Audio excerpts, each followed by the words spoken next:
Une mousse au chocolat pour le dessert. On va commencer par prendre 2 œufs et les clarifier en séparant les jaunes des blancs. On réserve et dans une casserole on va mettre du beurre et du chocolat en morceaux. Je précise que tous les ingrédients et les dosages sont dans la description. On va faire chauffer la casserole à feu très doux. Personnellement j'ai une option sur ma plaque pour garder une casserole au chaud. C'est parfait pour ça, mais si vous ne l'avez pas, préférez un bain-marie.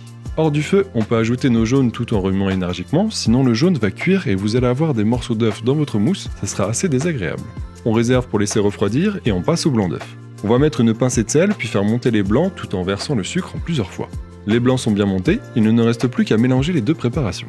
On met un peu des blancs dans le chocolat fondu pour le rendre plus souple à travailler, puis on verse le chocolat dans les blancs. On mélange à la maryse pour bien incorporer et il n'y a plus qu'à servir dans des verrines, des ramequins ou même des verres. Je le fais à la cuillère mais vous pouvez le faire bien plus proprement avec une poche à douille.